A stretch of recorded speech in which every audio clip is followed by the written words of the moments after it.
Good morning, good afternoon, good evening, wherever you're watching from the surface of the earth. My name is Bisi Ibitayo, and I'm welcoming you to another exciting edition of Banter with Bisi. So how have you been? How's it been with you? How are you keeping? Is there anyone who needs to be a part of this program? Please send a message, send a WhatsApp message, a text message, give a very quick phone call message, and let them just come and tune in, because I promise it's going to be an exciting edition today. Why do I say so? Because this is a topic that resonates or should resonate with everyone who wants relevance and wants to be excellent in all spheres and seasons of life. Okay, so you can tune in my YouTube channel, Bisi Ibitayo, or through my Facebook page, Bisi Ibitayo. It's a live program, and so I'll be taking your chats. I mean, I can see, just send your messages, any question you have for my guest. He'll be glad to listen. Okay, so today I'd like to ask a question. I've been saying to myself, who is a mentor? Is mentoring overrated? Do I really need a mentor in my life? Can I just go through life without mentors? I mean, everybody shouts mentor, mentor, mentor. What makes one a mentor? What's the difference between a role model and a mentor? I mean, all these questions keep going around. I've had people say to me, Bisi, Bitayo, Pastor Bisi is my mentor. And when I hear things like this, I'm saying to myself, I don't even know who this person is. So how do I know my mentee? So if you're a mentor, do you know who your mentees really are? It's not for me to talk today. I'm just here to listen like you, to be inspired, to be educated, to be motivated. I'm going to bring my guest in to talk about himself first. He's going to introduce himself to us.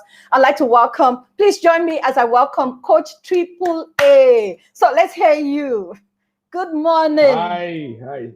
Good morning, Pastor Bisi. Thank you very much for having me on the show. It's a pleasure. I think I am, how will I put it? I'm honored to be here because it's to be invited by a powerful woman like yourself. It's something that I am honored by. Thank you so much for having me. Thank you very much for honoring our invitation. And I must say this, I really am. I'm so glad. I deeply appreciate this. I don't take it for granted in any way, because the time Same where here. he is in the Same here. part of the world, he's in Canada. And so we've been chatting like since it must have been 4 a.m. his time. And so please, I thank you. Please, a warm welcome to you. Okay, so Coach Triple A, please go ahead and introduce yourself maybe in a few minutes. Tell us who you are and why you think you should be having this conversation with us. So basically, I'll try and put it as simple as possible. I am a guide. I refer to myself as a guide, more of a leadership guide to high achievers and leaders. So I help them, guide them through their struggles, through challenges, and help them create a more meaningful and balanced success for their lives. So basically, I realize that most of the times what that means is I work with um, top executives, leaders, high achievers, business leaders, and what I do for them is help them deal with the struggles that they've had to deal with, whether emotional struggles or they have to do with um, personal struggles that they have, to be able to lead their organizations and lead their teams and achieve better results. So in their business, in their workplace, help them be able to grow their career, help them be able to grow their business and what have you, so that they can be able to achieve amazing results in the process. So that's basically what I do. Um, I also work with young people, helping them to be able to develop as well their leadership capacity and improve their personal excellence. So basically, that's in a nutshell, without adding any accolades and certifications and whatever. Well, I'm a certified business leadership and life coach, basically. So let me put it that Okay, you can see me fanning you. I'm actually doing that. I'm saying, way. when the heat is really much. I mean, my children just go fan, fan, fan. Sorry, Yes, Pastor I know Bisi, you you see that really. my half of my face is showing. Is it me? Is it my fault or Fantastic, you're or good. Are you using your mobile okay? device, your phone, your telephone? Yes, I'm using my mobile Okay, device. that's why. Yes, but I can see you very well. I can see your lovely face. Okay. Okay. Thank you very Okay, much. Thank you very much. okay. So the topic of discussion today, in case you're just tuning in today to Banter with BC, is the relevance of mentors in our pursuit of excellence. The relevance of mentors in our pursuit of excellence. Like I asked earlier when I started, I asked myself, and a lot of people ask, are mentors really overrated? Do we really need mentors in our life? Do I need mentors for different areas of my life? Are they overrated? What we want to do today is explain to you, help you to have an understanding of what mentoring does to your life in your pursuit of excellence. And so I like to start, just start off from the topic, relevance of mentors in my pursuit of excellence. Can't I be excellent without having mentors? So take us through your thoughts. So when I was trying to prepare for this, what was led in my spirit to share was it's the same thing, but I just tweaked it a bit. So what I tweaked it into was how to find the right mentoring for your destiny. How to find the right mentoring for your destiny. It's interesting that you asked the question, are mentors overrated? Because I think in my rebellious self, I once posted on my Instagram, in fact, it's a quote of mine, that mentors are overrated. And the reason why I did that was because I realized a lot of people keep justifying, a lot of young people just keep going about, it looks like this mentor thing looks like the raving thing. When successful people are talking, they talk about their mentors. So, me too, I have mentor, where's my mentor? Who's my mentor? I have mentor. So I just, maybe out of, what would they call it? Irritation that, listen, guys, mentors are overrated. Don't get all carried up with mentors as if that's the only thing you need to be able to succeed, or is that essential to making sure that you succeed. A lot of people have succeeded and achieved results without necessarily having, quote and unquote, a mentor.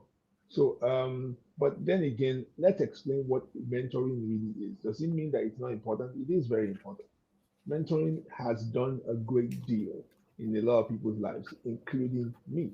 So I'm gonna run through what this really means. So first of all, what is mentoring?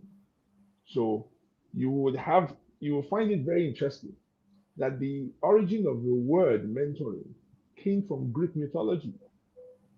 The origin of the word mentoring came from the story of King Odysseus, who had gone to fight a war. So he left his son Telemachus with with a man called Mentor, who was supposed to actually advise and guide the boy. And he was, after the war, Odysseus was lost for about 10 years and nobody could find him. So his son decided to go and look for him, and Mentor was with him. But Mentor was not a human being.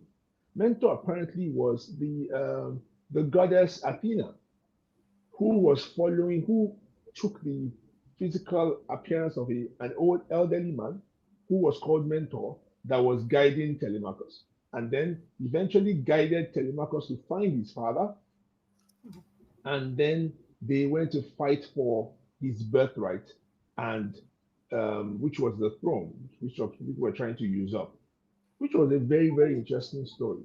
Now, I'll tell you why it's interesting, because as a Christian, it's a very interesting angle to that whole story. Now, having said that, that was the origin of the word mentor. It was not found in the Bible, it was not found in the Quran, it was found in Greek mythology. Mentor was a Greek mythology concept. Now, what then is mentoring itself? Having said how the concept of mentoring came about, or the name mentor came about, what then is mentoring itself? Mentoring is the process of guiding, advising, and teaching a person on their path to accomplish their life task. I'll say that again. I have a bunch of definitions I wrote down. Mentoring is the process of guiding, advising, and teaching a person on their path to accomplish their life task. It's a process of guiding them. It's a process of advising them. It's a process of teaching them on their path to accomplish their life task. I hope everything is fine. I can hear a feedback all of a sudden. I hope it's all right. Yeah, it's fine. It's all right. I can hear you very well. Okay, so now number 2, you could also say mentoring is an investment of time, effort, knowledge, and resources in the development of the vision and mission of a submissive and teachable mentee. This is very, very, I want us to, as we're watching this, I want us to pay attention to a few things.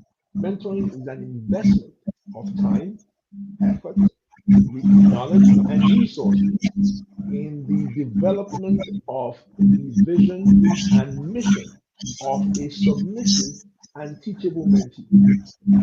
Now, number three, I would also like to submit that mentoring is a responsibility of a higher calling to be a guide on the journey of another individual to their purpose and next destination.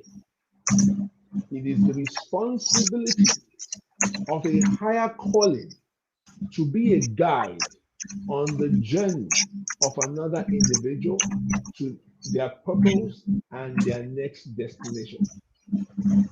So now, if you put all of these together and you look into what I just shared, you will find similarities. You find the same, it's about the same thing in different ways. But I decided to put it in different ways so it can connect. People can connect to it in different ways or the ways that work with them.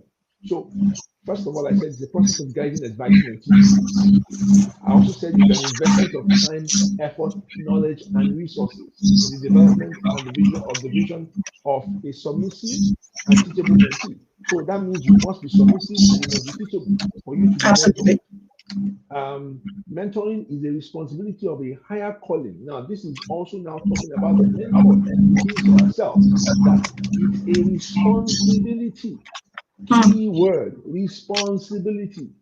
So when people call you mentor and that you haven't taken the responsibility to mentor them, it's quite a huge thing in the sense that it's something that you take a responsibility on yourself to say, I accept the responsibility of helping to guide this person on their journey to their next destination. I particularly use the word next destination, not to their destination in life, because sometimes mentoring can be short term or long term.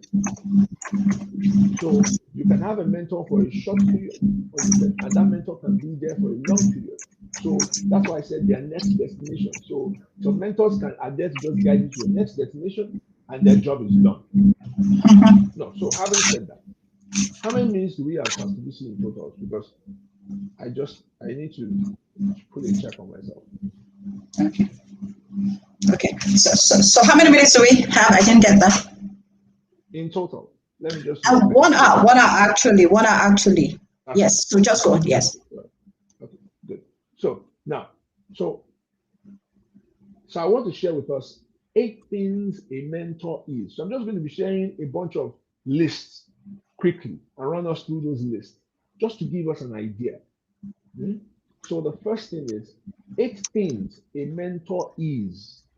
8 things a mentor is. Number 1, a mentor is a guide. A mentor guides you. A guide. What does it mean to be a guide? There is. I was going to check on this.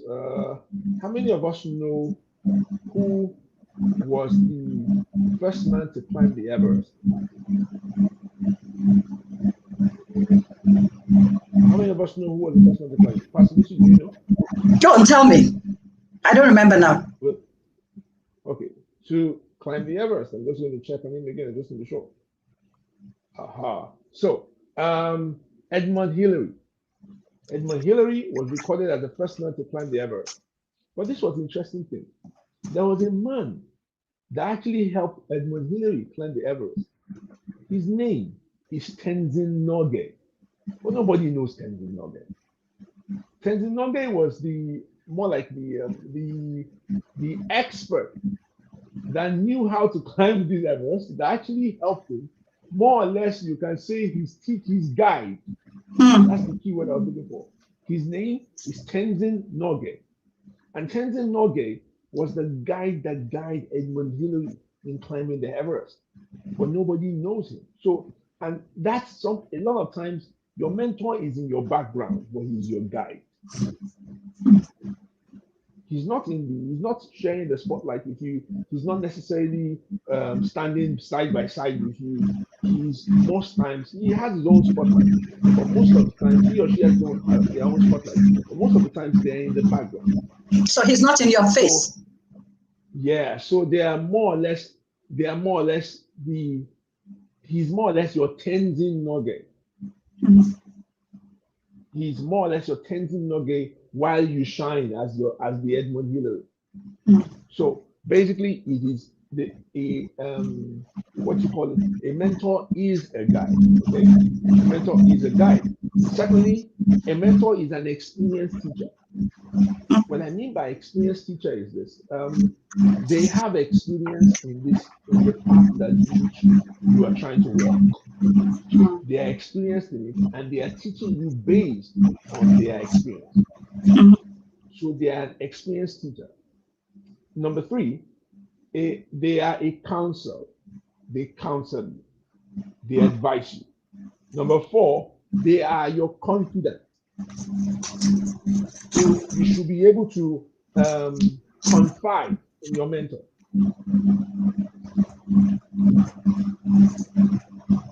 Number five. Is that number five? Yes, number five. They are leaders. A mentor is a leader. Number six, a mentor is a helper. They actually help you. They have a desire to help you. They have a helping spirit. Number seven, they are a cheerleader and an encourager. These are the things the vibes that you must get from a mentor. And number eight, they are a model. So most of the time, a lot of time, for somebody to be your mentor, they must first of all have been your model or role model. Somebody that you would like to be like, or somebody that you would like to achieve what they've achieved. So they are modeling success for you that you would like to have. So they are a model. Now, 9 things a mentor isn't. This is very instructive. Can I hold you there? Can I hold you there, Coach Triple A? Okay, it's fine. Okay, so you said a mentor is an experienced teacher in the path. Right? I like that. I like to stay you on that. So that means I could have Coach Triple A as my mentor in the area of business, because Coach Triple A has done business. He understands the terrain of doing business. He has failed. He has done well, but that doesn't necessarily mean that Coach Triple A can be my mentor in area of marriage. No. So we have to be careful. Go on. So let's clarify that. And that's a good question. So a lot of times you can have mentors in different aspects of life. So take, for instance, I do have mentors in different aspects of life. I have mentors in business who don't necessarily mentor me in anything else other than business. Fantastic. So why? Why are they my mentors? Because in business, what they achieve in business, I would like to achieve. And I'm drinking from them. I'm learning from them, so that I can be able to achieve better results. You can have mentors in your for wealth mentors that teach you how to grow your wealth. That's possible. So you can have mentors, or the people that you learn from when it comes to wealth growing, and you hang around them, and mostly what you do with them, the questions you ask with them is about financial growth, financial independence, or wealth development. Fantastic. So before you go on, so sorry, I'm asking questions, right? I'm a student. You're the teacher. So okay, so Triple A, that means in essence, right? If I decide to pick you as a mentor, there's a need for me to be sure you have walked that path. So that means I'm doing my due diligence. I'm not just saying, okay, so Triple A is a mentor to Chris, right?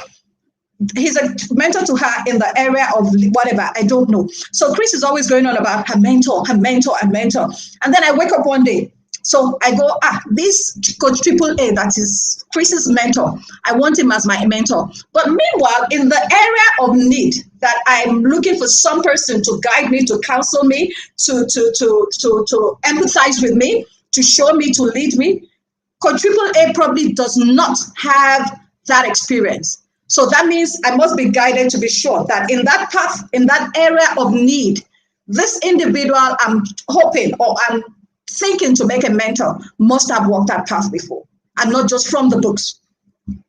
Yes, fantastic. So, and I'm still going to come to that in some of the things I'll be sharing as we go. Very good. So just Now, go on there. what? Yeah. So, what basically is a lot of times you have to realize that mentoring is a quite sensitive. That's why I said it's a responsibility. It's a quite sensitive thing.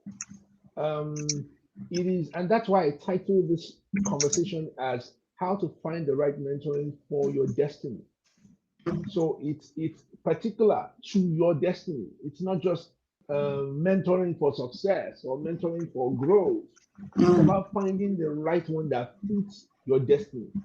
So there are mentors. So take for instance, my pastor, for instance, his mentor is and the things he learned from his mentor. My pastor is very different from his mentor. If you look at both of them and the way they preach and the way they talk and the way they operate, they are entirely different. So you ask the question, what then was he learning? What mentoring was I did mentoring when his entire direction when it comes to ministry is very, very different from his mentor.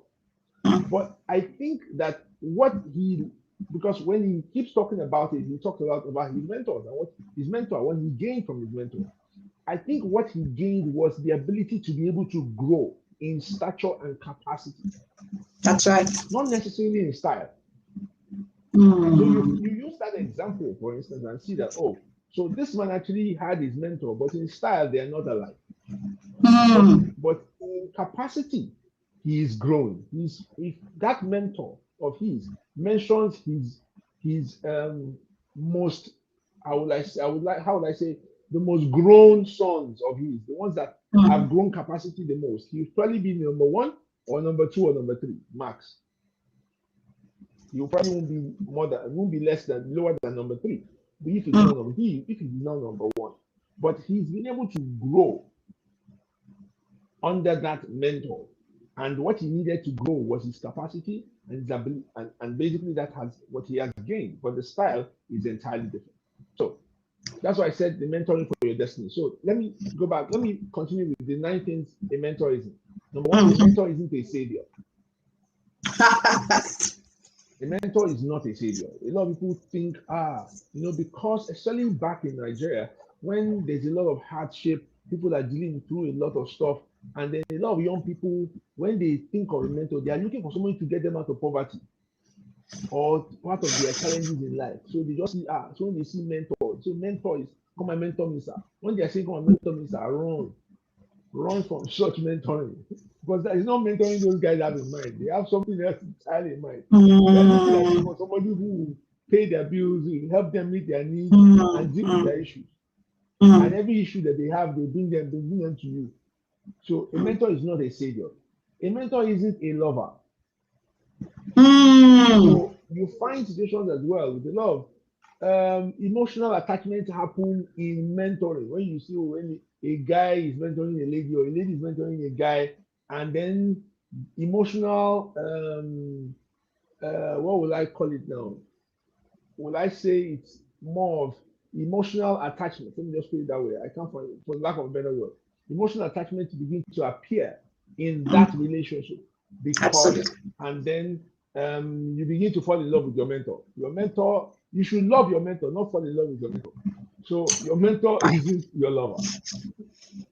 Now, number 3, your mentor isn't a wish. You don't wish for a mentor. You don't, it's not somebody you wish to be like, or it's not something you wish to have. It's not, so it's serious business. Your life depends on it. So you don't wish for a mentor. Your mentor is not a wish. Number 4, your mentor isn't your ATM. Your mentor is not your ATM. So you find a lot of people, sir, they say you are their mentor just because anything happens, sir, I need a certain amount of money. Sir, I need help with this. I need financial help. I need financial support. There's nothing wrong once in a while. I mean, if it happens. I mean, I've done that with a lot of mentees of mine. Some mentees, not a lot. Some mentees of mine who have needed help. And maybe these mentees, I knew when I was taking them up as mentees that they may have financial challenges. And because I am taking up the responsibility of guiding them, I knew that, okay, I will have to invest financially in these people. So it's okay. But other than that, your mentor is not your ATM. So don't think mentoring is somebody you just go and meet, when you need financial help. Number 5, your mentor isn't your tormentor. So there's a difference between your mentor and your tormentor. Your tormentor is someone who makes you feel less and not good enough. Your mentor is, because your tormentor, some people have tormentors and they think they have mentors. When they go and meet, every time they talk to the mentor keeps telling them, oh, you two, you want to do this? I'm not even serious. Is that what you want to go and do now? Very, very unserious somebody. Yeah. That is not a mentor. That's a tormentor. I've heard of mentors who will tell you, well, if you do this now, if you go and do this thing, you will fail. Don't do it. Whoa. Please, I beg of you.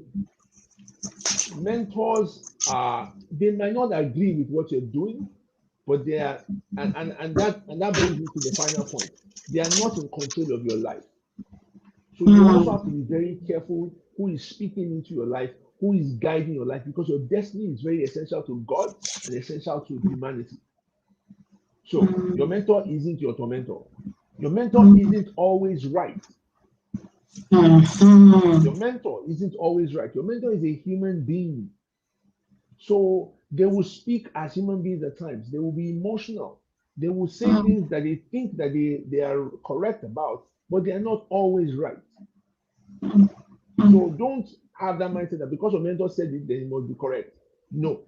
He's a human being. He or she is a human being, and you will get things wrong, or you will have a different opinion, a wrong opinion or perspective about something. So always do your own due diligence, and if you believe strongly about something, go for it. Now, your mentor isn't your boss or a slave driver, or your slave driver, or your slave master, beg your pardon. Your mentor isn't your boss or your slave master. So your mentor is not somebody that you take instructions, you take orders from, that tells you what to go and do, or calls you up and says, Tayo, can you please, tomorrow morning, can you go and run these errands for me? You are not their errand boy or their errand girl. That's not mentoring. That one is slave mastering. That's not mentoring. Your mentor isn't threatened by your growth. Your mentor isn't threatened by your growth. No, I think you should rephrase that, Coach Triple A. Your mentor should not be threatened, because a lot of mentors are really threatened. So mentors should not, Go on, please, go on. Well, your mentor should not be threatened by your growth. Thank you. Go on. It's very, very essential, because if you notice, there are times that your mentor begins to see you as a competition. Then is no. That's why I said isn't really, because the minute your mentor begins to see you as a competition, that is not your mentor anymore. That is now your competition. That means you have grown to the point where you are threatening your mentor. Then that person is not your mentor anymore. That person has become your competition. You need to move away from being mentored by that person, because that person will pull you down. Because everything you tell that mentor right now, that mentor begins to use it as a point to, because that mentor already sees you as competition. Competition is somebody that threatens your market share. Your competition is someone that threatens your market share. So if your mentor begins to see you as somebody that threatens his or her market share, means you must move from that mentoring relationship instantly. Why? Because every advice that mentor gives you from here on, you will begin to think whether he's trying to pull you down or not necessarily trying to pull you down. Maybe, but he will restrain his or herself from giving the information that you need to grow. Can I hold you there for a moment, Coach Triple A? I don't know if you're still going to come to this. Okay, so my mentor should not be seen as a competitor. How do I know? What are the signs I see in my mentor to see that this one has gone from, there's a transition from becoming mentor who helps me to grow and who now sees me as a challenge, who sees me as a competition to him? What would I see? What would be the signs that will make this obvious for me so I can deal with it? So it's simple. Basically, first of all, you start realizing that your mentor and you start competing for the same thing. So if you're in the same field, you start realizing that the mentor is going to compete for the same thing that you're competing for. He's bidding for the same kind of jobs that you're bidding for, or your mentor is someone that you call your mentor is beginning to, he's not as open as he or she is not as open as they were before towards you. So they are beginning to hold stuff back from you. And when you say you want to do something, they are beginning to tell you, are you sure you're supposed to be doing that? And then you see that same person goes to go and do what he said you shouldn't do. Their mentors are beginning to see you as competition. It's time for you to move on from that mentor in the relationship. Or even becomes cynical when you come up with some ideas of what you want to do. Becomes cynical with you, and when it does that, tries to undermine your ability, and at the end of the day, discourages you. Right, just to keep you down.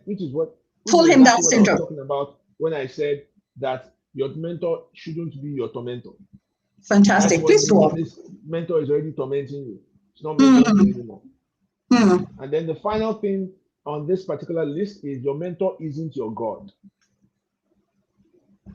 Your mentor isn't your God.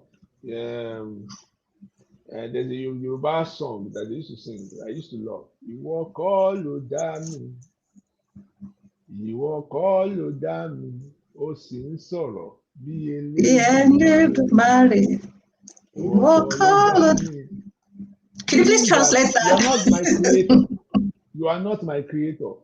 Stop talking like you are the one who made me. You are not. So your mentor is not your creator. He's not the author and the finisher of your faith. So don't give them that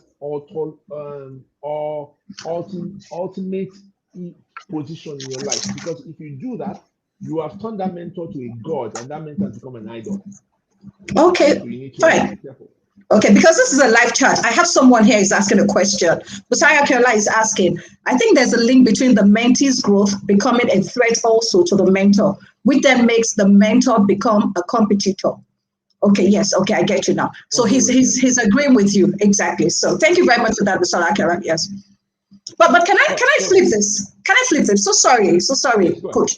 Yes, let's flip this now, because people who are listening, you know the way it is when they preach in church, and you're sitting down there, and you probably had something that has happened to you. You've had an experience, and so you're nodding your head, and I'm saying, this sermon is for Triple A. If he was here now, he would hear what the pastor is saying. But let's just flip this. So I'm a mentor, and I've had nasty experiences concerning mentees.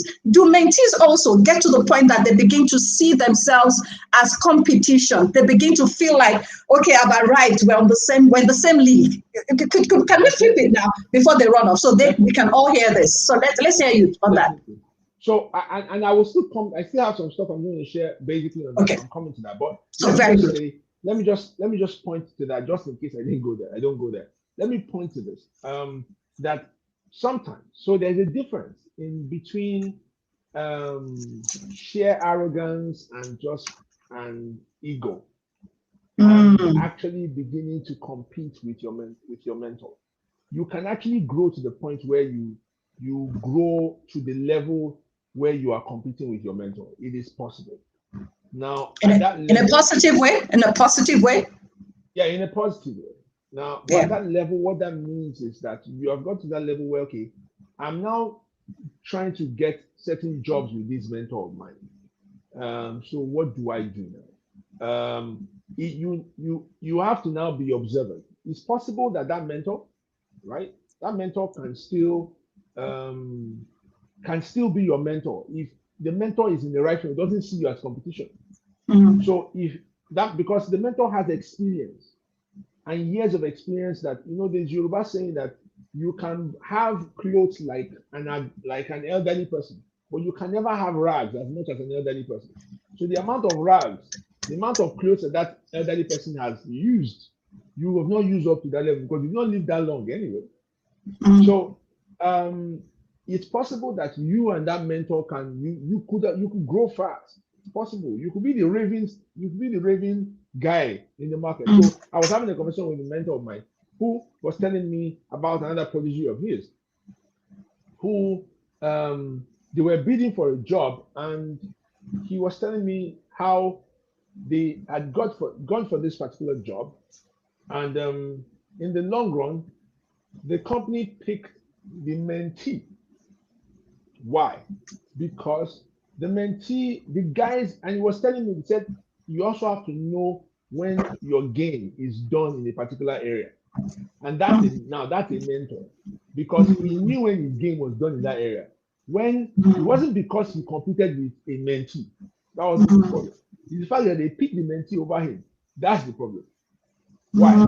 Because he said most of the guys that were decision makers then were the guys that when these guys were when the decision makers, when they were younger guys, it was these guys that were teaching them and training them and coaching them. So by the time they became decision makers, it's these guys that they know. They don't know the older guy. They only hear of the older guy. They know of this. Say bro, so but they have more relationship with the younger one. So when they got to put the positions of decision makers or power or policy makers, they picked the guy that they know. So he obviously it was just a clear indication for him that this is normal his market. He moved. So that means in essence, sorry, I must hold you there. So that means in essence that there's seasons also. There's seasons in our lives as mentors that we must identify, right? Because what I could do not just as mentors, as mentors, as leaders, okay, as human as people, as business people, you must also realize that. So take for instance, another mentor of mine was telling me how he said that, oh, you know that if you bid for a job and I bid for a job right now, because he said it straight up. This my mentor is actually a rascal. He said it straight up. He said he bid there for a job. He wanted to get a job, but somebody else had bid for that job. And he said, okay.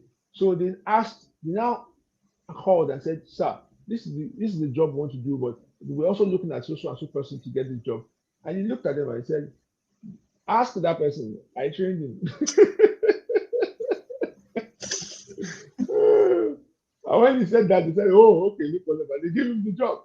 Basically, I'm using my own field because a lot of times you find that there are some job clashes. So it's very likely that a mentor can get a job in my field, for instance, a corporate training job, and ask a mentee to be the one to do the training. So I'll give another example. Was another mentor of mine who we had done a training together, and then so another colleague of mine who's another mentee of his also did another training, but the people in that training liked his product. It was something he was advertising, and they loved it, and he said, oh, so they went back to our mentor and said, listen, we would like you guys to come and do this training for us.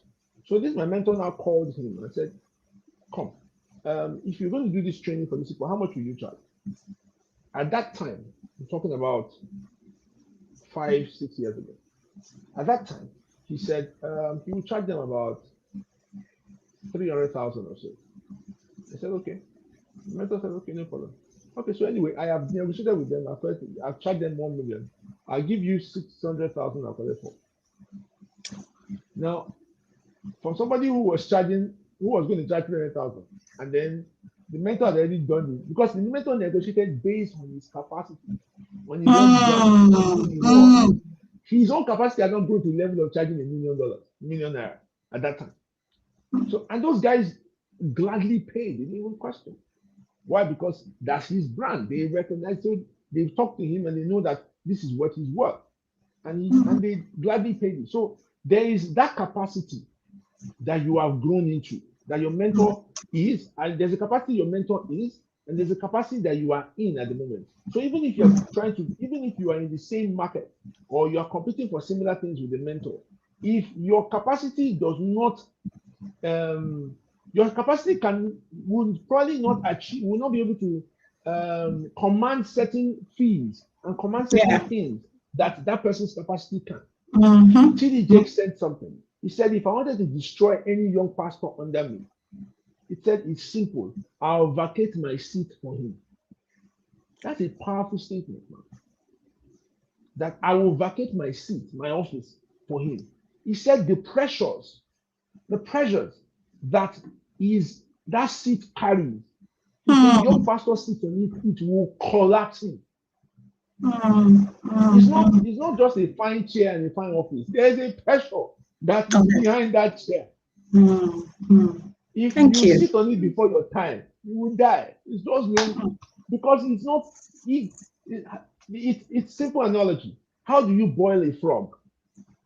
Do you know how to boil a frog, man? Cold water. Cold water. So they say if you take a frog and put it inside hot water, the frog will jump out. Yeah. But if you put the frog in cold water and put the cold water on heat, fire, on the stove, it will begin to grudge. And because the frog's nature is to adapt to the temperature of the water he's in, he will keep adapting till he dies. So it's similar to how you grow in your capacity in life. When you grow and the challenges you face help you develop, and help you develop and grow in capacity. So the people that if you just want to, from a low level, just want to begin to demand and achieve or get the results that a higher person is getting, you will struggle. Why? Because if you didn't get there just by knowledge, they got there by experience. Thank you very much for that. What is selling to you is experience. Absolutely. Okay, so I'll let you go back to your notes so I don't derail you from the line of thoughts. Very good. Thank you. Oh, time is gone already. Wow. Yeah, so 7 essential things to look for in a mentor. Number 1, character and values. I put this as number 1. Character and values. Okay, could you stay on that and explain why that's important? Yes. First of all, character is very essential when it comes to a mentor. You must find somebody of good character, that they are who they are in the public and in private.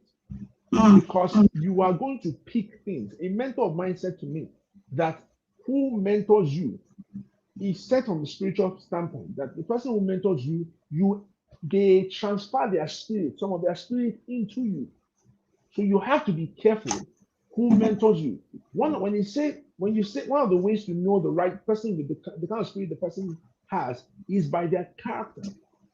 Now I'll give another example. One of my mentors, he's actually my pastor. I had gone that particular day. Another mentor of mine was doing a show, and I'm talking about years ago. So another mentor of mine was doing a radio show. So my pastor's wife was invited on the show. So my mentor called me and said, "AAA, please, can you help me accompany pastor's wife to come?" So, okay, so I went that Saturday morning. It wasn't my plan, so my mentor called. I had to do that. So and then my pastor as well she didn't need the accompaniment, but he asked. So I told her that he asked and said, "Okay, no problem. So come to the house in the morning, and then we all just drive together." So my wife dropped me off in the morning, and then when I got to the house, my pastor had come out of the house. He opened the door. He was one that opened the door himself. They had just come in from the US. So I was asking her. I said, I call him Dad. I said to Dad, no maid. He said no. Their maid, that since they're not always around, they decided to allow their maid only comes in when they are in the weekend. So just comes and goes. So this particular weekend, so my pastor just said, "Okay, so she's pastor's wife. My wife's going to join you, and you guys will go." So he went back upstairs, and so we went for the show. The show was a blast. We had fun. When we got back, we got back to the house. I was just telling pastor's wife that I call her mom. So I said, "Mom, I need to talk to Daddy. We have this." So we got back to the house, and we started. But we got to the compound. We just said, so this I asked. So my pastor's wife was not saying, did you listen to the show? The pastor said, I didn't listen. No. Even me, I'm like, how can you know I'm listening? But I learned a huge lesson that day. And this is the lesson I learned.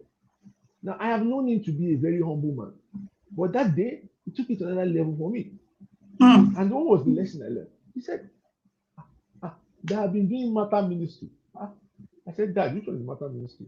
He said, our parents were around overnight. So he was the one that, because the maid is not there, so, and they came for a wedding. So his parents-in-laws were around. While my pastor's wife we had gone out, he was the one that was at home. He made their breakfast, he washed the plates, he cleaned everywhere. I was looking at him like this. No, if you know my pastor, he is the pastor of a. I know your pastor. No, I know. So I know who you're talking about, but I'm not surprised really from what you're saying. I'm like, and I was thinking, at that point, I was still about maybe 4 years into my marriage. At that time, I was the lion of the tribe of Judah of my own. So I was like, so I'm like, this is my pastor.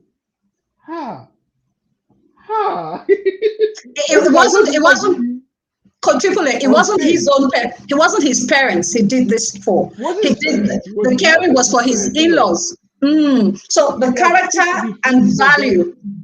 In fact, she was talking about the shirt that she wore. He was the one that ironed it. And I'm like, so my wife would say do something and I'll be forming, I don't have time for this, I'll be forming man. I say,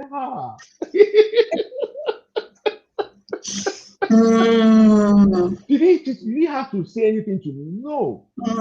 He didn't say anything. He didn't say this is how you do. He was just giving me the experience and this is what happened today. Sorry, I could not even listen to the show because I was busy doing matter ministry. That was more instructive to me than anything else. Than any sermon he could preach. I'm telling you, any sermon he preached from there, the thing entered even more. Because I'm like, this man backs up what he said. And so that was mentoring at its best. When I got home that day, man, I was helping in the house before, but my helping became times 3. Because God gave me this man as a mentor for a reason, because he wanted me to grow and get to certain level. So if I want to grow, I need to learn because it is very essential that you find character in the person that you call a mentor. Very, very essential, because it will determine. Imagine if he had said, oh, you listen to the show, but I mean, you will find a lot of people who are men of God as well, who would have said, oh, this is your show, you have come back today. So anyway, you didn't cook food for your parents before they left, though, so I don't know. I don't know. I don't know how to cook. So in your sorry, coach, so in your pursuit for excellence, in your pursuit to attain the destiny that God has carved for you, right? So it's not just you can bash for 1 hour, pray in the spirit for 7 hours and things like that. Your pastor is a man of God, is a man of prayer, you know how to pray. Because if you are a success, right, this is where I'm bringing it to.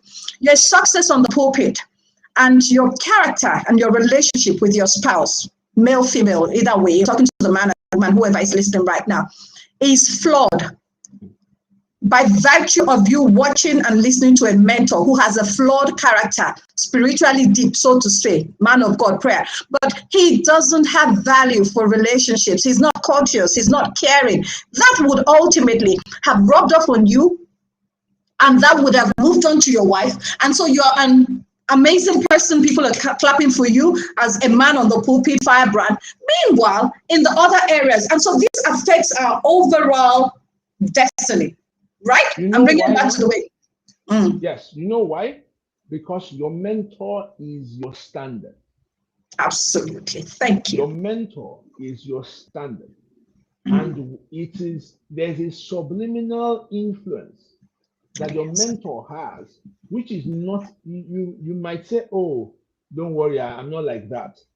But in the long run, somehow, subliminally, underneath, in your subconscious mind, you are being passed a message that some things are not necessary. Or even if you try to do certain things for your spouse or in your relationship, you feel like I'm trying now. After all, I'm trying now after all. Absolutely. So take for instance, I kept wondering what's the problem with Nigerian leaders and why our leaders, when it comes to our government leaders and the way they are. So I was watching something on YouTube. I was watching there's this lady who does news commentary on Africa. I was watching why she was talking about the other African countries and how their leaders are trying to how their leaders, a lot of them, some of them, their leaders are old and their children are trying to take over in a democratic country, in a democratic system. And while I was still appalled by what I was watching, it just occurred to me. And I said, oh, no wonder. My wife said, what? I said, because this must be what the Nigerian leaders look at and say, after all, we're not as bad as these people. Absolutely. We're not as bad as that people now. So we are even still nice. We are not trying to, nobody is trying to hand over to their child. Nobody's been there for more than 8 years. So this must probably be one of the things that they look at to feel that they, as far as African leaders are concerned, they're still not as bad as a lot of the other African countries. So, and which can be true, but is that the right standard? No. So you need to be able to be careful on the person's character. You need to watch the person's character. Is this the character you would like to emulate? Is this a character you would like to be like? So, however, even if the person is mentoring you in something that is not that is, maybe take for example, the person is just mentoring you in business, or the person is just mentoring you in finance. Either way, the character tends to affect their results or be part of their results. So if the person is somebody that you see that they're not being totally honest with the way they do has integrity issues. if the person is mentoring you in business, one way or the other, the person will still advise you to do certain things that you know you're not supposed to do. So character and value important. Is very essential. So that's one. And that's number one essential thing. Number two essential thing is consistent growth. You must see that in your mentor. Your mentor must be somebody that is growing consistently. If your mentor isn't growing consistently, it means that you are allowing yourself to be guided and mentored by somebody who is stunted. And if that person is stunted, it means that they will pass across their stunt. They will not think that you too should grow beyond a particular level. So the person could have been mentoring you, but when you realize that the person's growth has stopped, your mentoring probably needs to stop. And how do you know when somebody's growth has stopped? It's not because on the size of the deals that they are signing. No, it's the size of the vision in which they are selling. It's not about the size of deals that they're signing, it's the size of the vision that they're selling. So you need to see that the person is selling. Yes. So, teacher, sorry, I must hold you on that. Isn't it vision that translates to, shouldn't what I'm selling translate to results? So yes, you're saying it's not so much as the size. Go on. So take for instance, business is business. You can do deals and you can make deals and make money. That's business. What's business? Offering a product and getting paid for it. Basically, it's an exchange, transaction. So those things they are basic stuff. They are the bottom line of stuff. It is the why that we're talking about now. So the question is their why, the reason why which they're doing what they're doing, is it growing? So when you have conversations with your mentor, you would know. So my pastor, for one, is a mentor of mine. When we have conversations, the things that he's talking about that he's doing now, it makes me go like, okay. So sometimes those conversations is not even him teaching me anything, just telling me what he's working on at the moment. Excuse me.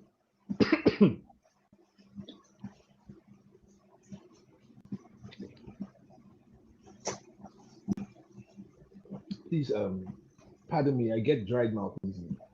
Now, he's telling me what he's working on at the moment. And in telling me what he's working on at the moment, it inspires me. to think bigger, to dream bigger. You understand? We have conversations based on coaching. Now, most of the times when I'm not a pastor, so he's not mentoring me to become a pastor, but he's a coach as well. And he's mentoring me on it's more spiritual and then the professional side of things. Now, I remember I was working with him on a project. And while working with him on that project, I needed him to do a particular video for that project.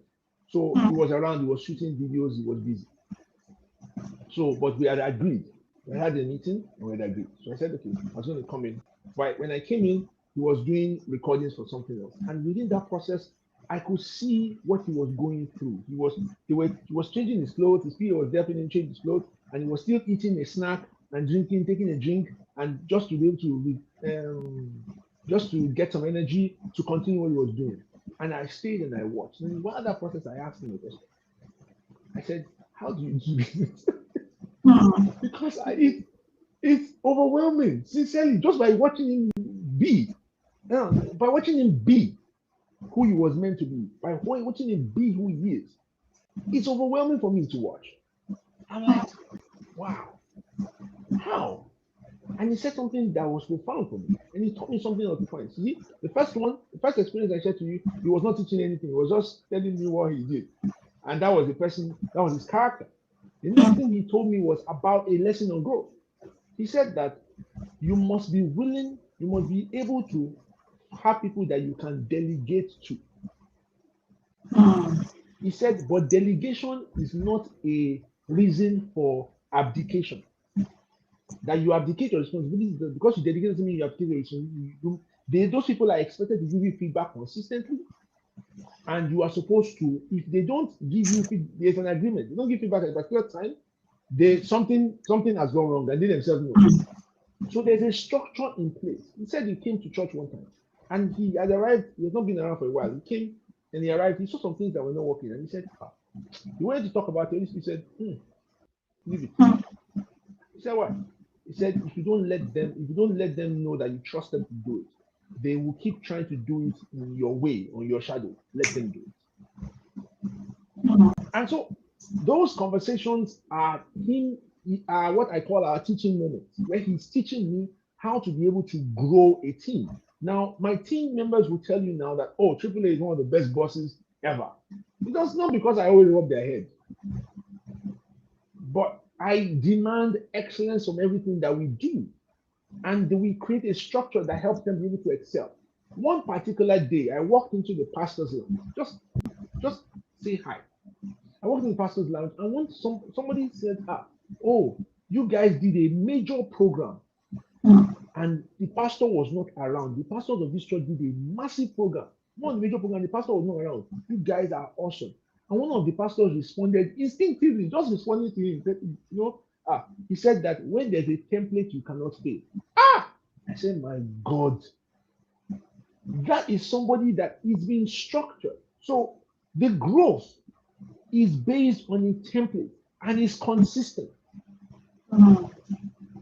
So if you are in a mentoring relationship and you're not learning how to grow, and you're not seeing that mentor is growing and advancing and moving from one stage to another stage, then it's very likely that you will grow to the level where the mentor is and meet the mentor and probably start working towards surpassing that mentor. And then that's no more a mentoring relationship. Like I said, it's now become a competition relationship. Competition relationship, rather.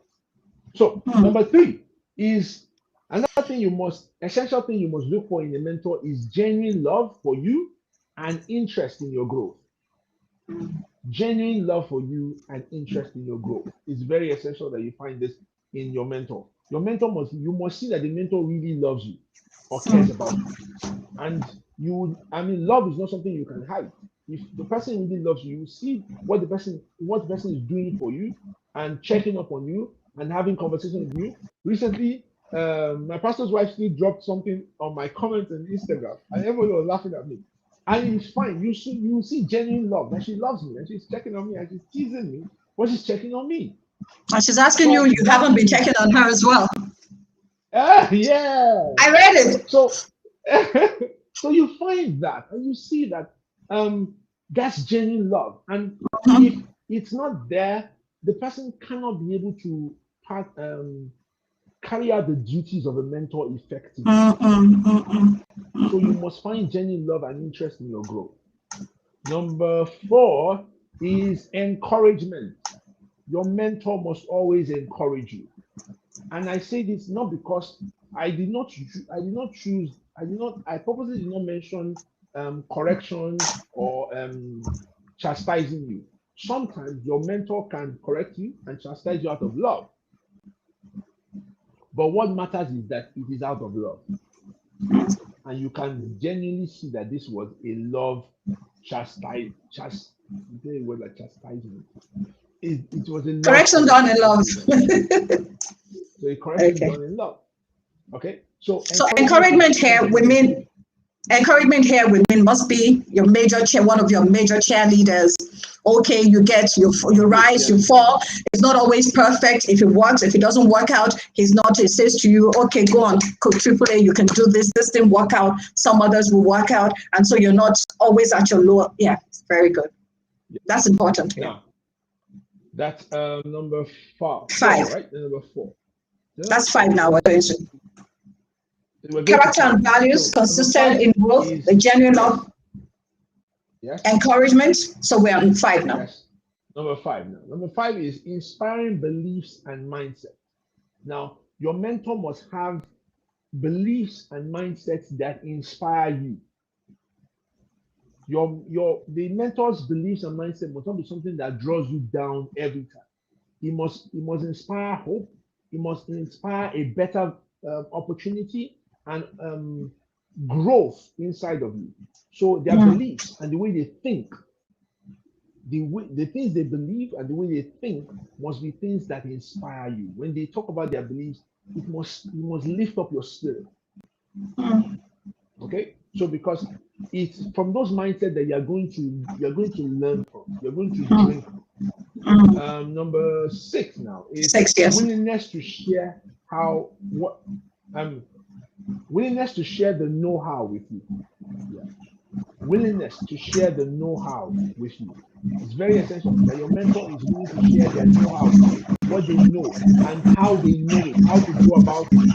They're willing to share that with you. And number 7 is before you go on to number 7, before you go on to 7, I want you to elaborate on that, because I've heard people say sometimes that my mentor is hoarding ideas. My mentor does not tell it all. So as mentors, should we tell it all? How much should your mentor tell you? Sometimes people get threatened, like, okay, having you Coach AAA as a mentee, and I look at you and I see so much potentials, promises in you and whatever, and I begin to get concerned that there's probably going to be a day and we're both going to be bidding for some job together. And because I don't want you to have an edge over me, I don't want you to I begin to hoard ideas, things that I know would have helped you in your growth. I just give you bits of it and I keep the other for myself, like, we can't show them everything. Let's keep this one for ourselves. So if I'm in that relationship that I find that my mentor is not willing to tell me the know-how, he's guarded with the trades of the secrets of the trade that I want. How do I deal with that? So it's two-way. Mentoring is a two-way street. Mentoring is a two-way street. There are two people involved. It is not a parasitic relationship. It is a symbiotic. Yeah. Now, what you have to realize is that, first of all, mentoring is not a certification course. So you don't try and know everything, and they're saying your mentor is not sharing everything with you. He or she is probably even still on his or her own journey. So they can't share everything with you, not at once, not in a short period. Do you want them to share all they know? That's a lot that they know already. That's even providing that your mentor is somebody that's much, much older than you. Sometimes you can have mentors that are not that much older than you, but they are a mentor for a short period. So anyway, so there's one side. The first side is, as the mentee, don't go with the expectation that the mentor is going to share everything they know with you. Stop that. It is it's parasitic. It's as if you want to draw everything that the mentor has all at once. It's a journey. They will then unveil for you a right mentor, and a mentor who understands what he or she is doing will unveil their knowledge for you per time. They know where you are and they know what you need at that time. There was a time one of my mentors in coaching industry once said to me, he said, "Oh, she just said, yes, we went, he was going to speak somewhere and asked if I could accompany him." I said, "Okay, no problem." So we went, it was a weekend, went to speak there. It was two towns, it was Port Harcourt and Aba. So we spoke at Port Harcourt, and then we traveled, we went by road to Aba. So on our road to Aba, all through that period, what he was trying to do was just to spend time with me. And then within those times, he was telling me some things about my coaching style, my tactics, my coaching approach to certain things, and what I should do next now, what I should be doing next, what I should be operating on at the moment. And he thought about it and felt that was a teaching moment for me. So use that trip to be a teaching moment for me, because probably doesn't have time to have that conversation with me because of his whatever. But he knew that if we'll be in the hotel together, we'll be in the car together, we'll be in the plane together, we'll be at the airport together, we can always talk. So you need to look at those situations and say, okay, so there was a time where I had a job in Kenya, and the person who got me the job had said, "Oh, it was their job, so they wanted me to handle it. They were not in the country, so they wanted me to handle it." And then they said, "Okay, no problem." I was going to go and do it for them, but then they gave me so much. Somebody that I'd worked with for a long time, and the person that given me so much, gave me some rules and regulations that I was already feeling like, why is this person doing this now?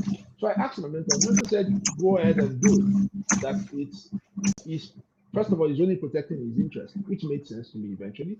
And then secondly, that you must take these opportunities when you find them. So we went, and all through that process, what I'm trying to say is, I was able to, he was willing to share with me what he knew per time, but it is in stages of where I was, where my growth needed at that time. So you must trust your mentor enough to know that what they're sharing with you per time is because of the state that they see you that you're in and what you need at that stage. However, on the flip side, you did say something about as a mentor, if a mentor begins to hoard information from you, we already talked about this. That mentor is no more your mentor. There's no way a mentor will be dragging growth with you or dragging business with you. He's not a mentor anymore. That means he's not confident himself. He's not confident himself. He probably feels sees you as a threat. You have grown to the level that you become a threat. You begin to threaten your mentor. Yeah. I agree with you. Okay, we have just about a few minutes to go, about 5-7 minutes to go. So I'll just let you run through. So yes, very quickly. Yeah. So 7 mistakes people make with their mentors. I'm going to rush through it. 7 mistakes people make with their mentors. They believe everything the mentor says. Not everything the mentor says is right. I already said the mentor is not always right. So go and do your own fact checking, do your own research work, and then also go with what God is saying to you and what you feel strongly about. Okay. Number 2, they never invest in the mentorship they are getting. 7 mistakes people make with their mentors. They never invest in the mentorship they're getting. 7 mistakes people make in their mentors. They never invest in the mentorship they are getting. So you are in a mentorship with somebody, and then you don't feel that you should invest in that mentorship. What do I mean by invest? Number 1, let me just be plain simple with you. Financially invest in the mentorship that you're getting. So there are ways to financially invest. It doesn't mean you pay the mentor. It could be that the mentor is doing a course, you pay for the mentor's course and you attend the mentor's course. If that's you financially investing. Most of the things that the mentor wants to teach at that course, he may have taught you personally. It doesn't mean you are financially invested in that mentorship. The mentor had a product. This is a product. Don't say, because your mentor will give you free. No, buy the product. Buy the product and even buy for people. That is you investing in the mentor, basically. So financially invest in your mentor. Invest in the mentorship that you're getting. Very essential. It makes the mentor know that you are a correct mentee. Let me just put it that way. I like that. That's a very good one. Number three is that they talk negatively or gossip about their mentors. This is very, very essential. It's very key that I mentioned. This is more or less an advice, an admonishment. Please, I beg you, if you're one of those people that somebody you are drinking from a well and you are going back to talk badly about that well that you're drinking from, the water you are drinking from that well will poison you. It's not good come. Let me say it in Yoruba. So in other words, God will not allow you to destroy your own destiny. Amen. Because whether that person is right or wrong, whether the person did something to offend you or not, that person has genuinely poured out of what he or she has to give to you. That person is human. He can offend you, he can do things wrong. But if you go to the back and go and start talking negatively about this person and putting this person down, those things that person has shared with you will work against you. It's not a curse. It's just it's even in normal. Let's leave Christian Bible, all those things. There's something that's called law of karma as well. People believe in it. It will work against you. It's no one go come about it. It will work against you. So be careful that you don't go and be gossiping and start talking badly about your mentors. If that relationship is not working, walk out of the relationship. The person is really hurting your feelings and you're not liking it. They didn't tie you. You do not use automapo to bind you. Leave the relationship, please. So what would like to advise here if you're listening and peradventure you have a grouse, some issues with your mentor, the best way to go about it, the right way, not the best way now, the right thing to do is approach the person, because we want to assume that for you to have a mentor-mentee relationship, that means the person is approachable. So you could try talking to the person and explaining without coming out as being accusatory. Without accusing the person, let the person know. So sometimes we just assume that because some person is in a leadership role, he knows everything. But like Triple A just said, our mentors are not gods. So many times mentors are waiting for you to tell them, maybe Triple A, if you had done it this way, you'll be surprised. It might not seem like the person is receiving it well at that point. But I tell you, if the person really is a mentor, one who is teaching people growth and thereby also wants growth for himself, he will have his moments of reflection where he will sit down, pause, and have a rethink and work on what you've said. So we're not saying that mentors are perfect, but we're also saying that it's not right from the sources where if you're drinking from a bowl of water, you won't pour. Okay, let me be careful the word I use. You won't pour feces into it now. Feces, you won't do that. You won't do that because so that's what we do when we run down people who are helping us and we talk about them wrongly and go back and drink from that source, poisoned water, like Triple A said. So please go on. Thank you very much. I'll give you another classic example of that. So I have a coaching client who I also coach/mentor for, and at a point she called me out, said I was pushing her too much. I was pushing her. At that point, I was pushing her about this, pushing her about that, and she felt a bit overwhelmed with my pushing. And it was essential for me to know, even though we had a deep conversation about it, and I said reason because I felt I wanted you to be the best. And at that time, she was the best in her field. We had worked to the point where she had become the best in her industry. But I've been number one in the industry. But the truth is, because I'm a very a competitive guy. I'm somebody that drives people to excel. So I had seen other people around her that were already picking up, and I was like, listen, you need to step up your game. You need to move to the next level. But then she felt at that point that's not where she wanted to be, and that's very essential. That you know what you want to, where you want to be part time, beyond before you even go into any mentoring relationship. And I'm going to mention that at the end. That knowing yourself and having a conversation with yourself and having an understanding of your own journey is very essential when it comes to finding mentors. Let me say it now. I want to say it later, but let me say it now because of time, just in case I go and forget. Yes. Having an understanding of who you are, your vision, your mission, where you are part time. And that's where the difference of mentoring and coaching comes in. A coach can mentor you, but a mentor is not a coach. A coach is a professional that helps you deal with the challenges that you're going, help you clear out, understand the challenges you're dealing with, and help you grow through your process. A coaching process is helping you come up with your own answers that helps you grow. A mentor is somebody that uses their experience to teach you how to go about it. But the difference between the mentoring and the coaching relationship is that with the coach, the answer came from you. So because the answer came from you, your subconscious, your whole mind and your whole body already has found the answer. It will likely push it further than when somebody is telling you what they think you should do. So it's very, very essential that you understand that. And one of the ways in which you can fully understand who you are, understand your own growth, is through a coach where you are part-time, and then you can then know which mentors you need for the next phase. So you can set goals on where you want to achieve next and which mentors you need to help you get there. So I needed to mention that.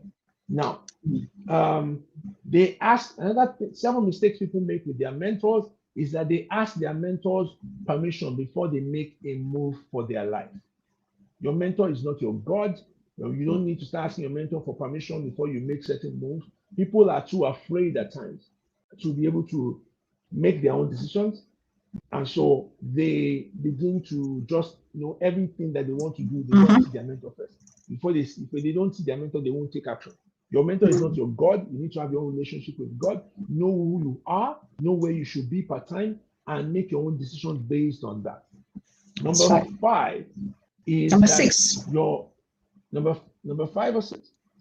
Okay, go on. I took the know yourself as a point. I thought it was part of the point. Okay, go on. Yes. Go on. So number 6 is that another 7 mistakes that people make with their mentors is eye service. When they are around their mentor, they want to, they act as if they are, they love the mentor. Anything the mentor says, they are trying to please the mentor. There's a lot of pretense. First of all, it makes you look like a people pleaser, and people will use you. And they find that you're a people pleaser, they will use you. They will use your destiny. God forbid. That's one. 2, the second thing is that any genuine person can see through eye service. And a genuine mentor would avoid you.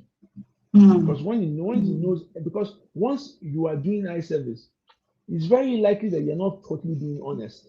It's very likely you're the type of person that will go and negatively talk about that mentor at the back or gossip about that mentor at the back. And then you come with eye service and say, the mentor, every time the mentor does anything, sir, it was wonderful. Sir, it was fantastic. Sir, I try not to do that with the mentor. So if my mentor did something, I try and give them constructive feedback on what they did. Absolutely. So they did a program and I attended it. I try and give, I think this is what I think worked, this is what I think worked, this is what my need to be improved on. Any mentor any mentor who is in his right mind, who wants to succeed and grow, will value you as a mentee because you are giving constructive feedback that can help the mentor improve. Absolutely. So eye service is a no-no. 7 mistakes people make with their mentors. They think they are better than their mentors. I said this earlier. You might have there's a Yoruba proverb. You might have clothes more than an elder. You cannot have rags more than an elder. It's just simple. So the capacity, even if you achieve more results than your mentor now, doesn't mean that you have the wisdom, the experience that the mentor has. The mentor might choose not to grow beyond that level on that particular thing. Doesn't make you better than the mentor. Never have that mindset that you have. Even if you have outgrown that mentor and you move on, that mentor was still your mentor and must always be respected. Whatever number this is, they become too familiar with their mentors. That's another key mistake people make. They become too familiar with their mentors. Now, and my mentors are people, you see me relate to my mentors. We talk, we gist, we play, all of them, even my spiritual father. But it doesn't mean there's something I do with them, and I did it. Holy Spirit taught me this thing when I was in the university. He said, I will bring you to the same platform with these men. You mentioned their names. That they're most of them are mentors now. So I'll bring you to the same platform with these men. But every time you are with them, always prostrate and greet them. Do this greet them normally, the way a Yoruba man greets the other. And he said it's to remind you that they got there before you. That they got there before you. And because they got there before you, give them that respect. So that I always, so even in my play and whatever, I do that too. Every time I see them first, I do that first. Just to remind me that they got there before me and they must always be respected for that. So never be too familiar with your mentors. And then they focus only on what they can gain, not on what they can give. They think their mentors can't need anything from them. After all, they are the mentors. That's not true. That's another big lie. Yeah. Mentors have needs. We've all seen the seeds. The rich also cry. So I'm not saying the mentors also need. Have needs. The mentors also need. So you'll be surprised the simple things that you can be a blessing to your mentor. So maybe your mentor doesn't know where to find correct going. And because you are still on the street, you know where to find correct going. And the mentor is blessed by that going. You'll be surprised. The minutest thing. So I was hearing the story of how Bishop Oyedepo had, it was one of his birthdays, and there was a whole room filled with the gifts that they gave to him. And he said he walked past that gift and he saw a comb. I said, I've been looking for this comb. And he took the comb, and that was all he needed from the whole room of gifts. So you'll be surprised that I remember but I did a training somewhere, some sales guys. And one of the guys came to me and said, I sell to a lot of rich people. But how do I be of value to rich people? What do they need? I said, that's where you make a mistake. There are a lot of things that you have, street knowledge, street savviness that you have, that because they are at a particular level, they cannot be bothered about those things that you can handle for them. There are a lot of young guys that can do stuff that you have in your own network, that can get stuff done for them. They need anything that you can help them get it done because you are closer to the ground. You understand the network and how it works, and you can be of value. So never think of yourself that you can't be of value to your mentor. Your mentors also need you. So if you're of value, your mentors will keep you. 8 ways to maximize your mentoring relationship. Number 1. We have just a few minutes, though. You're going to run through that. You just run through that. We have just run very quickly, please. Okay, so let me see. Yes. I have 2 lists left. Let me see which one I should pick. Oh, we can't run through all 2. Maybe we're going to call you back someday. Please. We have just about. Yes, I'm trying to decide which one I should pick. Can you do whichever one you can do in 2 minutes? Do you want to do that, please? This one. Okay, go on. 8 ways to maximize your mentoring relationship. Number 1, come with an open mind and ready to learn. That's number 1. 2, be of value. I just mentioned that. Your mentor also needs help. They need somebody of value. Number 3, work hard and keep growing. A mentor doesn't care whether you took the advice or not. A good mentor doesn't care whether you took the advice or not. What they care about is that you grow. That's where they enjoy. Number 4, pray for your mentors. Pray for your mentors. It is very, very essential that you pray for your mentors. Pray for your mentors. Number 4, love your mentor. Number 5, love your mentor. Number 6, respect and submit to your mentor. Number 7, forgive your mentor. And number 8, forgive your mentor. Let me say that again. Your mentor will offend you. Forgive them ahead. And number 8, carry yourself in a respectable manner around your mentor. It's very essential that you don't throw yourself at your mentor anyhow. You must also carry yourself in a way that makes the mentor respect you. Very, very essential. I think I'll leave it there. So that means you must be dignified in the relationship. You're not acting in a beggarly manner. You're not grumbling, all of that. Fantastic. Coach, I told you now, this don't 1 hour 25 minutes, 1 hour 23 minutes already. Hey, and you said I told you before, it's really Oluwa, hallelujah. But I tell you, it's been insightful. Someone is asking me here, someone says I need the social media handles of the guests. So I've given Instagram as @code_AAA on Instagram. Would you like to just read through your order? Single P. Yes, AAA, single P, TRIPLEA. Yes. Okay, can you just go through your other social media handles? So I'm on Instagram at Coach AAA. I am on Twitter at Coach AAA, the same one, and on Facebook at Alex Ade, but that one is free. So I really do. I still have 1 or 2 slots. If anybody wants to send, fine. but I'm on this. But mostly you can reach me best on Instagram. I am at Alex Ade Adefemi as well. So okay, very good. So we definitely are going to be asking him back. He's going to be coming back. We're going to be doing different topics. What we're trying to do here, what we try to do on Banter with BC is to inspire you, to educate you, and to motivate you, to make you become what God has asked you to become. And there's a quote I have here and he mentioned it when he started with his definition of mentoring. Someone says here, Steven Spielberg, the movie producer, he says the delicate balance of mentoring someone is not creating them in your own image, but giving them the opportunity to create themselves. I'll take that again. The delicate balance of mentoring someone is not creating them in your own image, but giving them the opportunity to create themselves. So I'd like to say to you now, are you creating yourself? Are you becoming? Are you being yourself? You don't have to be like your pastor. You don't have to be like your mentor. The bottom line is what your mentor should be doing is to help you evolve. That thing that has been put in you, to help it come to the fore.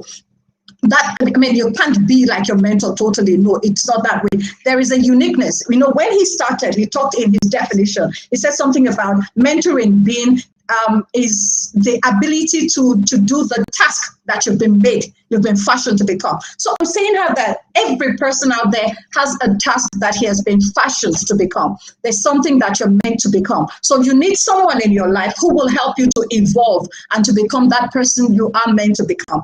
If you need to go back to this recording, I plead with you, please go back. If anybody you know in your life needs to listen to this, I plead you to go back and listen to this, because Triple A did an amazing job. You can listen to this again on my YouTube channel, Bisi Ibitayo, or on my page. I hope Facebook was streaming today, Ola Bisi Ibitayo. Parting word for our guests as I put the light on you. So I would say that what I want to share with you basically is that you have capacity for growth. There's opportunity for each of us to grow, and we all must keep striving for growth. But more importantly, principles are what grow people, not personality.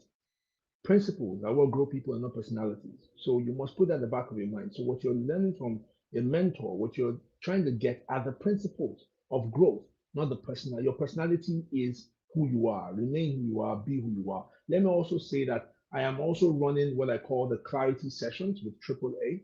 And it's a program I'll be running. It costs just about $135, but I'm willing to give a discount from anybody that comes from Pastor Bisi to join the Clarity Sessions with AAA. What we'll be doing is helping you find the clarity that you need for your next level of your life. So if you're at that stage where you're confused, you're stuck, you're struggling, you don't know what the next phase should be, what you should be doing next, or what you need to do to be able to move from where you are. You feel that you are stagnant, you've been in this place for too long, and you want to move to the next phase. This is something that you need to do. Sign up for. Just reach out to me on social media handles, and we'll do that for you. Thank you so much. Okay, thank you very much for coming on the show today, Coach AAA. I really am so grateful to you for that. You're an amazing person, a very interesting person to listen to. And so it's been another interesting edition of Banter with BC. Principles are what grow individuals and not personality. What principles are you holding on to life? What principles guide you? What are the values? What are those things that are uppermost in your heart? These are the things that define you and will determine how far you go in life. So I'll see you next time. My name is Ola Bisi Ibitayo. Thank you for joining me on today's edition of Banter with Bisi. Bye-bye, and to have a beautiful week.